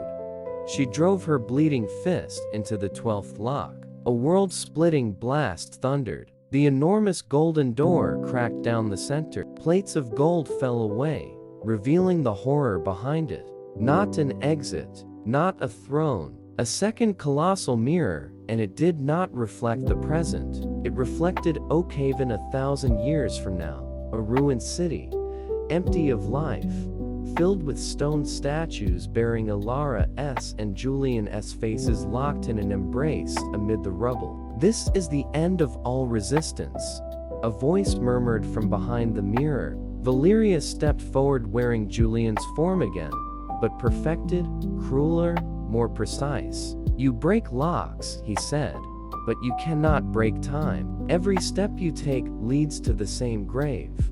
Opening the door allowed real time to invade the celestial vault. Elara felt her body aging in seconds. Ash-gray hair began to fall. Julian lunged forward, this time crossing the barrier, and wrapped her in his arms, pouring soul force into her to slow the decay. A sensual moment, tragic and sacred, unfolded amid the shattered gold. Julian pressed his lips to the crescent scar on Elara's hand and drew in the bronze blood. He was not stealing her strength. He was sharing her pain. "If we must turn to stone in the ruins of the future," Julian whispered, "then we will become stone together." But Elara saw what Valerius feared. The future mirror was trembling. The bronze blood that had fallen onto the mirror floor was eating away at the ruined city image. Elara realized the future was not fixed. It was only a reflection of choices still being made. She looked at Julian, and a mad idea ignited. "Julian, do you remember the Covenant's second rule? The summoner must share the heartbeat with the soul." She raised the silver dagger, yet this time, she did not cut her hand. She plunged it into her chest, exactly where the black gem had once lived. No red blood spilled, only a burst of bronze light. She seized Julian's hand and guided him to strike the same place in his own chest. Absolute soul resonance. The entire celestial vault shattered into billions of fragments of light. The consequence hurled them back into reality, into Oakhaven. They stood before the Order's throne where the moon god hovered, but now, they were no longer two separate beings. They were wrapped in a single bronze aura, a hybrid entity suspended between life and death, between human and divine. The moon god unleashed a furious roar. White cords of light lashed out to destroy them, but the bronze radiance of Elara and Julian transformed those cords into harmless ribbons. "You have lost control, god of false oaths," Elara said, her voice now carrying the authority of every lifetime that had been sacrificed. She and Julian stepped forward together. With every step, the ground of Oakhaven trembled. They did not strike the moon god with weapons. They began the dance of erasure, using their very existence to pull back every strand of verse energy spread across the city. Oakhaven started to collapse. Silver towers fell. The Order's hollows turned to dust. Valerius screamed as his thousand-year design was undone by the very vessel he had engineered. In the final moment of Arc 2, as the moon god was dragged into the black hole created by Elara and Julian's resonance, a last emotional shift struck. Elara saw Julian beginning to fade. To destroy the god, Julian had to use his own dark essence as bait, luring him into the void. "Julian, what are you doing?" Elara cried, trying to hold his hand, but his fingers were already becoming pure light. "I have paid my debt, Arya." Julian smiled, brighter than the sun. "Now you are free. Live for both of us."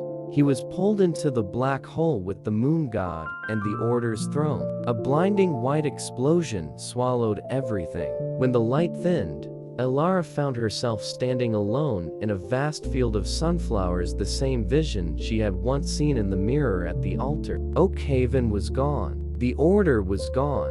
She wore a pure white dress, skin-warm and full of life. She placed a hand over her chest and felt her heart beating steady, strong. She had achieved immortality and perfect life. But when she looked down at her feet, there was no shadow. The world blazed with sunlight. Yet for Elara, it was the most perfect prison of all. The sunflower field stretched all the way to the horizon, an ocean of molten gold beneath an eternal sun that never set. The wind swept through, carrying the scent of honey and dry grass, a sweetness so intense it became suffocating. Elara Vance stood there, her pure white dress stirring gently with each gust. yet her mind found no peace. She raised a hand to shield her eyes. The light in this place was too bright, too perfect, until it made her ash-gray eyes ache. She looked down at her hands. They were rosy and warm, a steady pulse beating beneath thin skin. No trace of stone remained. No violet-black verse patterns, even the crescent scar had faded into a pale thread. She had achieved what every soul summoner craved: immortality in a flawless body, inside a paradise free of pain and free of the Order's pursuit. But she had no shadow. Beneath Elara's feet, the ground was flat and blinding. The absence of her shadow felt like a black hole in her soul. She no longer had Julian. He had dissolved into the moon god's abyss to buy this life for her. She walked among flowers taller than her shoulders, leaves whispering as they brushed together, yet inside her, there was only the scream of solitude. Immortality without him, she realized, was simply a sentence with no end. "Julian," she whispered, the name tasting like ash. Suddenly, space itself trembled, not from the sunlit sky, but from the sunflower she had just touched. The yellow drained from its petals, replaced by a cold, silver-gray hue. The honey scent vanished, giving way to familiar notes of winter snow and withered roses. Elara froze, her heart hammering. "You thought you could escape me that easily, soul summoner." The voice did not come from the air. It reverberated up from the deepest layer of her memory, then became real. Standing directly behind her, Elara spun, breath catching in her throat. In the middle of the blazing field, a pitch-black tear opened in reality like ink, bleeding into golden silk. From the rip, a hand reached out wearing cracked silver armor, long fingers, cold and searching for purchase. Elara didn't hesitate. She sprinted toward the tear and dropped to her knees among the flowers already beginning to wither. Her warm hands closed around the silver hand of Julian, a near-touch sensual and violently dramatic. The instant her skin met the icy metal, a brutal surge of electricity exploded outward, cracking the air into mirror-like shards. Elara felt heat from her blood being pulled into his palm, while the void cold inside Julian poured into her veins. Life and death collided, paradise and hell inside the single point where their hands joined. "Hold on to me," she shouted, her voice raw with emotion. With everything she had, she dragged him up from the abyss. Julian emerged from the darkness, more tattered and faint than ever. His armor had lost its silver. It was a dull ash gray like burned metal. His eyes, the only light she had spent eternity searching for, burned with a wild, silver madness, reflecting the pain of countless lifetimes trapped in nothingness. Julian fell onto Elara, pinning her into the dying sunflower bed. His weight was real. His icy breath against her throat was real. In that moment, sensuality rose above every law the Order had ever written. Elara wrapped her arms around him, and didn't he care that her body was beginning to calcify again from contact with his impossible presence. All she needed to know was that he was back. "You're back," she sobbed, pressing her face into his cold shoulder. Julian tightened his hold around her, possessive, desperate. "I couldn't stay there while you were here, Arya. The void is endless, but it doesn't contain your warmth." But the consequences struck immediately. The radiant paradise around them began to collapse. Sunflower petals fell away and became tiny silver blades, hovering in the air. The golden sky tore apart into swaths of verse purple storm. Elara understood the cruel truth. This place had never been heaven. It was a perfect cage the moon god had built to imprison her physical existence, while Julian was imprisoned his soul. By pulling Julian back, Elara had cracked the cage. "We have to move now," Julian said, hauling her up. "The moon god isn't dead. He's dissolved into time's current here. This is the liminal space. If we don't escape before the sky falls, we'll be trapped between realities forever." They ran through the disintegrating field. Elara felt her legs grow heavy. Golden fissures reappeared along her ankles. The immortality she had just received was being revoked to pay for Julian's material presence. This was Arc 3E's new law, the law of the threshold. One cannot fully exist in this world without taking something from the other. For Julian to wear a physical form, Elara must accept returning to petrification. Look, Elara pointed ahead, where a black tower rose through fog, a warped echo of the Order's central spire in Oakhaven. That's the gate back to reality. In the same heartbeat, white chains of light erupted from beneath the field and coiled around Julian's legs. The moon god's laughter boomed everywhere, deep, merciless. You think I'll let you take him, vessel? Julian swung his shadow blade, severing the chains, yet they regrew instantly. He was dragged backward toward the black tear. Elara lunged, her hands already beginning to turn to stone, and seized the glowing chains. Heaven's heat burned her skin, yet bronze blood flared from the scar in her palm, bright and defiant. Arya, don't. You'll burn away, Julian shouted. Elara refused to release. She felt something shift inside her. She no longer feared pain, she used it, and she began to sing, not with words, but with a verse melody she had learned from ancestral memory in the sunken cathedral, a hymn of refusing paradise. The sound from her mouth made the last sunflowers explode into dust. The white chains cracked under the bronze blood's pressure. The moon god roared, furious, yet his power in this in-between realm was limited by the will of the verse bearer. The price hit Elara hard. Her entire right arm crystallized into gleaming golden crystal, rigid, beautiful, numb. She swung that crystal limb like a hammer and shattered the final light lock holding Julian. Together, they leapt through a fracture at the base of the black tower. At the exact moment the sunflower field vanished into darkness, their free fall ended on a cold, dusty floor. Elara opened her eyes and tasted a familiar air, ash and night mist. They were back in Oakhaven, but the once glorious Silver City was now a ruined wasteland under an eternal winter. Black snow drifted from a violet sky, blanketing the petrified bodies of the Order like grave markers. Julian stood beside her, breathing hard. His armor now carried bronze-patterned stains and veins from Elara's blood. He stared at her crystal arm glowing in the dark, infinite sorrow flooding his eyes. "We're home," Julian whispered, his voice bitter. "If this can be called home." Elara rose, sensing her heartbeat now pulsing in the same rhythm as the presence at her feet. Julian was no longer fully independent. He had fused with the humanity she had given him in the celestial vault. They were two broken halves of a new god, standing amid the wreckage of an old world. Emotion shifted as Elara saw the Vance estate in the distance. It wasn't collapsed like before. It stood intact, frozen under thick ice, radiating a threatening violet-black glow. "Valerius didn't vanish," Elara said, her violet eyes igniting. "He's in the manor. He's waiting for us to complete the final chapter of the verse."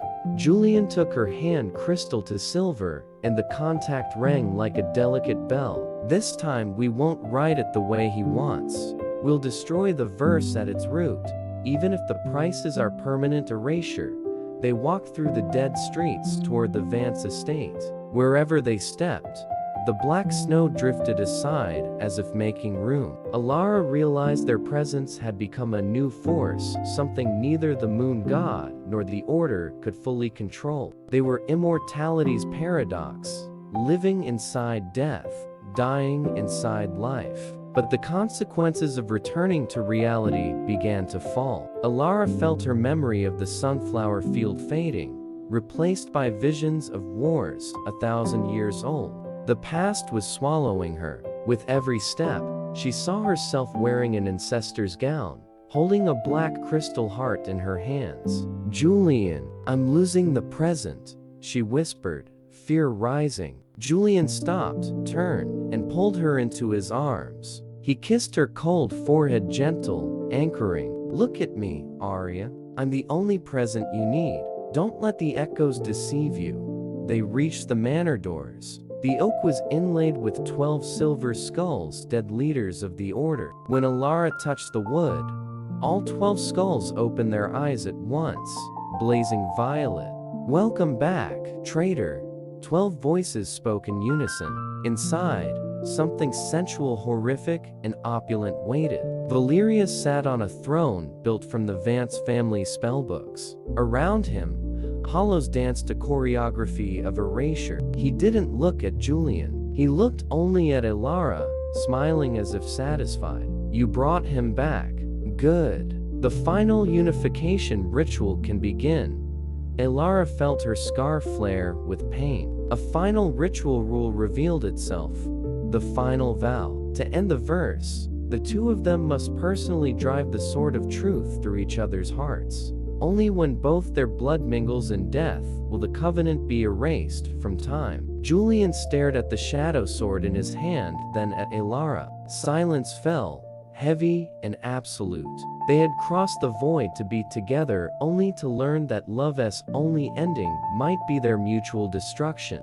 A thick red mist, like diluted blood, seeped from the cracks in the Vance Manor's wooden floorboards and swallowed Elara's footsteps whole. The stink of rusted copper mingled with the fragrance of dying roses, choking the air until the boundary between reality and illusion warped to its breaking point. Elara stopped dead, her golden crystal hand shaking violently. Through the verse's violet glare, she saw a familiar figure kneeling in the center of the great hall, long hair spilling forward to hide the face, narrow shoulders trembling with each strangled sob.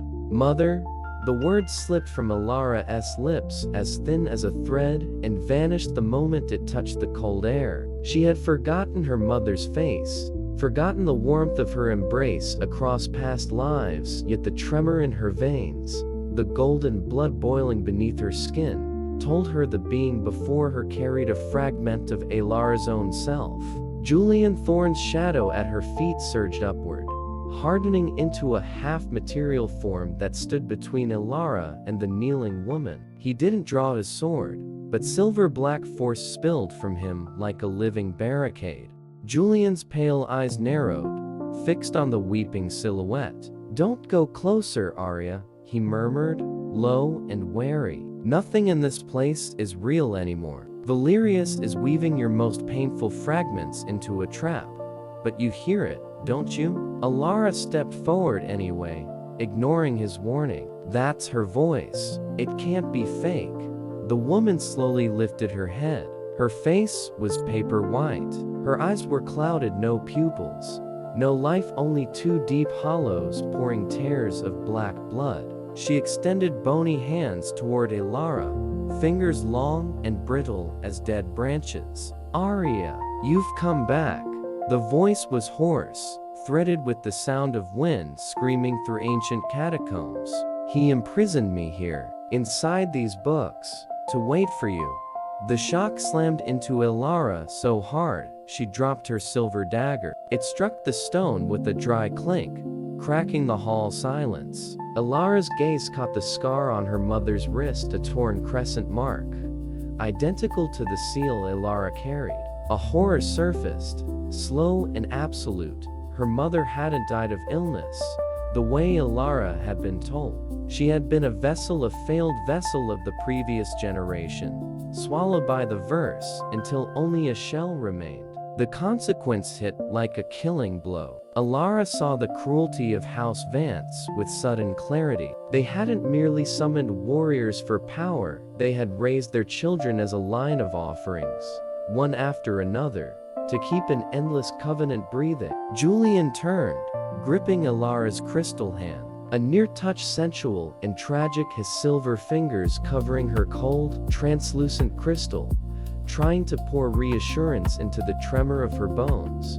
Elara stared into his eyes and found a grief so old it felt bottomless. He had known. He had watched her mother vanish in past lives and chosen silence to spare Elara this moment. "You knew?" Elara whispered, her voice cracking. Julian didn't look away. "I saw her being eaten from the inside. I tried to stop it, but the covenant was too strong then." Arya, she isn't your mother anymore. She's only a shell filled with Valerius's hatred. Valerius's laughter rolled through the manor cold and echoing.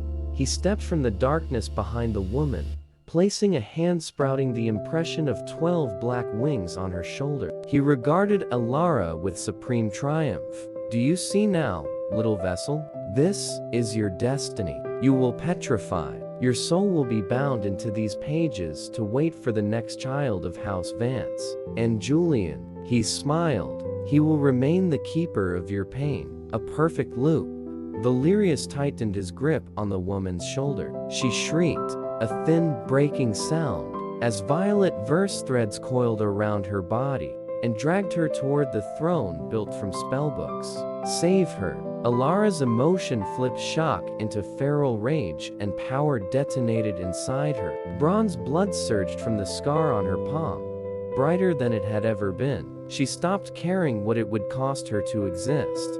She hurled herself at Valerius. Julian lunged too, his shadow blade tore the red fog open, carving a path through the hall. He fought with a brutality Elara had never seen in him, each strike carrying the rage of 1,000 years in chains. But Valerius only smiled. He pulled Elara's mother in front of him like a shield. You'll cut her down, won't you, General? Valerius taunted. Julian froze midair. The tip of his blade hovered at the woman's throat. That single hesitation was enough. Violet threads snapped around Julian, yanking him sideways and slamming him into the stone wall with a thunderous crack.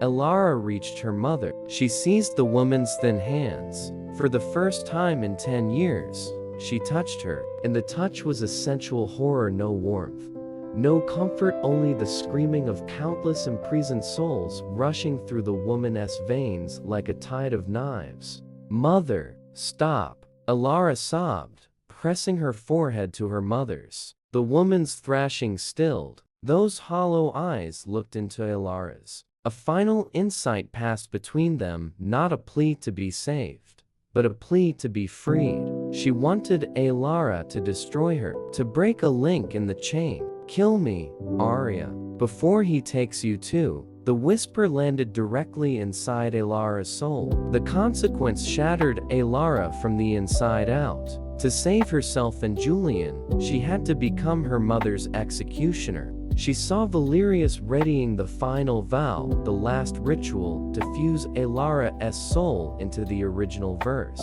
Julian staggered up through rubble and shouted, Arya, don't, there's another way. But Elara knew there wasn't. She saw the verse hovering above Valerius's hand, its sigils turning blood red, and she understood the last ritual law.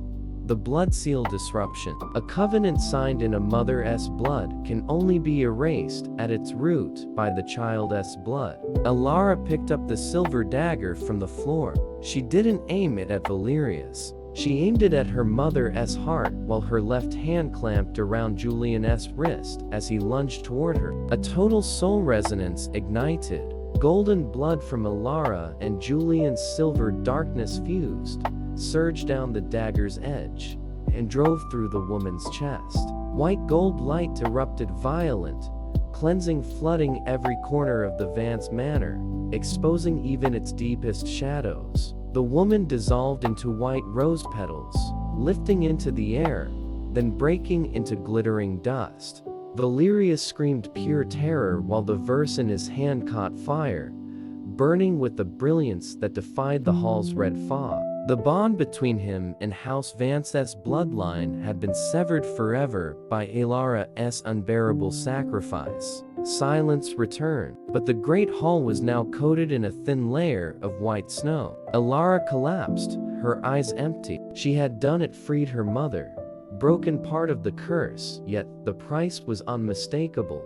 A piece of Elara's soul had died with those petals. Julian gathered her from behind. He said nothing, only pressed his cold face to her neck so she could feel the one presence that still remained, a sensuality of shared pain. Two souls leaning on each other so they would not fall apart. I'm here, Julian whispered. I'm always here. Elara turned and buried her face in his chest.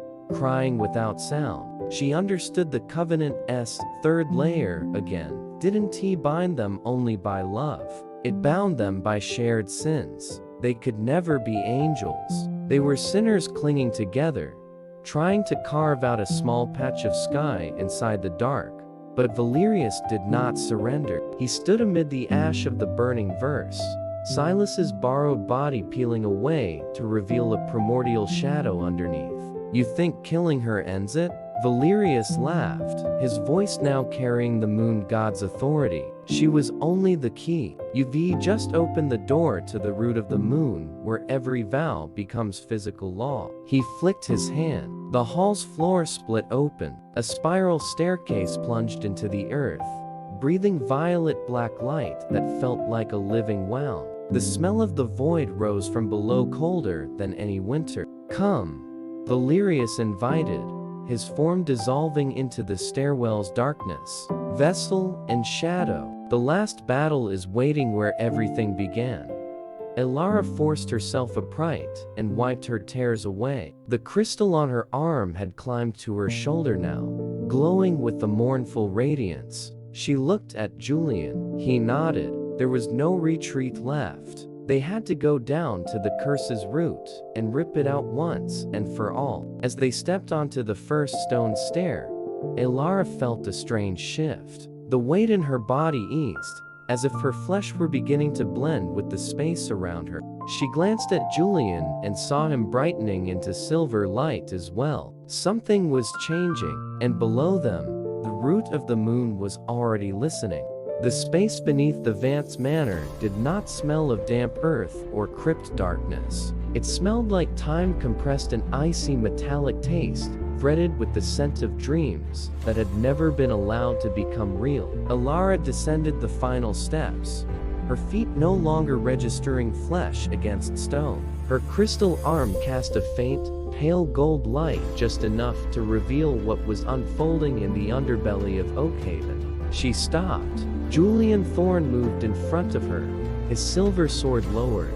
Silver-lit eyes locked onto the presence that existed at the heart of the cavern. From the high ceiling, a colossal ancient tree grew upside down, its canopy made of glossy black crystal fronds. Every leaf held a moving reflection, 1,000 years of memory, forgotten vows, the last breaths of those who had ever dared to enter the Covenant. And at the tree's root, the lowest point of this vast, inverted body, a golden cradle rocked gently, rhythmically, though no wind stirred. Elara felt her heart stutter. The bronze blood in her veins boiled, resonating with that cradle in a way that hurt. She stepped closer, one slow step at a time, ignoring Julian's attempt to bar her path. She looked inside. A child, not an ordinary child. Its skin was moon pale, and when its eyes opened, they were a vivid, abyssal violet so deep, they looked like the void she had just crossed. The child stared at her, and in that instant, an ancient memory flooded Elara's mind with such force that her knees hit the mirrored floor. She saw herself 1,000 years ago, cradling this child in her arms on a battlefield lit by fire. She saw herself kneeling before the moon god, not to beg for power for her bloodline, but to beg for life for her dying child. The first contract had not been signed with ambition. It had been signed with feral motherhood. To save the child, she had agreed to make it part of the moon, to make it Valerius. He isn't the architect, Julian, Elara whispered, her voice breaking in the cavern's impossible stillness. He is everything that remained of the first love I ever had. He is the child of the vow. Julian went rigid. The silver blade in his hand trembled. The truth struck like a blow to his will. He looked at the child, then at Elara, and understood. Valerius was not an external demon. He was pain incarnate, grief that had never healed. Love that had become colossal selfishness and bent time itself out of shape. Aria. Julian lowered his sword and stepped to her, his spirit hands covering her shaking shoulders. A sensual, aching moment balanced on the seam between life and death. Julian pressed his forehead to her shoulder. His cold seeped into the crystal, spreading across Elara's body. She turned into him, burying her face against his chest, gripping the only steadiness left in a collapsing universe. Julian said nothing, only held her tight, his breath scattering silver sparks through her hair. "What am I supposed to do, Julian?" Elara cried without sound. "To destroy him. I have to destroy the fragment of soul I once loved most." The consequence of that insight warped Elara's body in a terrifying way. The golden crystal at her shoulder began to spread rapidly across her chest, sealing over her heart. She was losing the ability to feel physical pain, yet her spiritual pain doubled, sharpened, multiplied. This was the final law of the moon's root, the mother's burden. To face the vow, she must become the vow itself. The child in the cradle slowly sat up. Its body shifted, growing within seconds into the Valerius Elara knew. But this time, he did not wear Silas's ruthless expression. He wore the face of a young man, his features uncannily close to Elara's, and he carried Julian's mournful eyes. "My mother," Valerius spoke. His voice was no longer metal on metal, but clear, human, and wounded. "You gave me immortality, and forgot to give me a real heart. I'm the echo of your love turned to stone. Have you come to end me at last?" He stepped out of the cradle, gliding over the mirrored floor without leaving a footprint. Each step made the inverted crystal tree tremble, black leaves falling like razor-thin shards. "The covenant can't be broken if you still pity me." Valerius smiled, radiant and sorrowful. "Look at your heart, Arya. It petrified because you refused to face the truth. You made me from your own selfishness." Elara's emotions shifted violently. She looked at Valerius and saw not a devil, but a child abandoned in time's shadow. Her hatred drained away, replaced by a deep, sick remorse. She released Julian and walked toward Valerius. She raised her crystal hand and touched his cold cheek. A near touch, sensual, strange, and wrong. Mother and child of darkness. Two beings from two lives intersecting at the moon's root. Through her fingers, Elara felt Valerius's thousand-year loneliness and emptiness colder than the void. "I'm sorry," Elara whispered, and pulled Valerius into an embrace. The moment they touched, the black crystal tree detonated with vivid violet light. Julian lunged forward. He knew what was beginning. Valerius was triggering the soul reabsorption. He meant to pull Elara into the void with him and seal the loop forever. "Let go of him, Arya," Julian shouted, his silver blade slashing through the light threads coiling around them. The backlash flung Julian into the cavern wall. His power tore, his form turning so transparent it was nearly gone. But he did not stop. He knew that to save Elara, he had to fulfill the final vow the verse demanded. Elara felt herself dissolving into Valerius, and she didn't feel fear. She felt herself becoming the woman from 1,000 years ago again, standing in firelight, clutching a dying child. She understood the last secret. The moon god had not commanded the covenant. She had forced the god's hand. In the madness of motherhood, she had compelled the contract. She was the true maker of this swamp.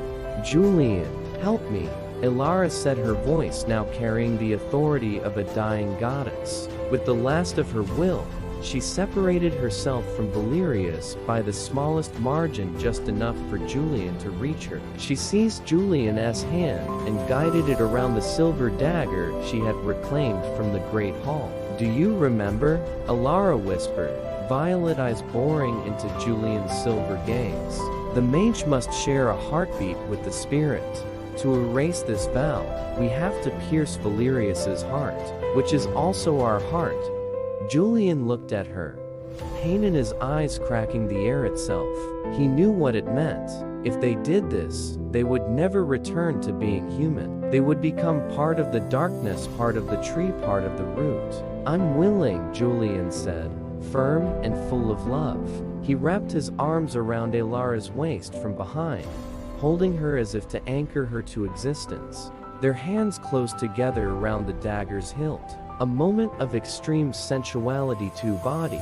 One intention, one shared heartbeat pounding against the void silence. Together, they drove the blade into Valerius's chest. A burst of bronze light erupted from the impact, cleansing, not destroying. The tree's black crystal leaves began to turn pure white, then dissolved into luminous dust, drifting upward. Valerius did not scream. He smiled, fulfilled, finally freed from a mistaken existence. "Thank you, Mother," Valerius whispered, and vanished into light. The consequence was immediate.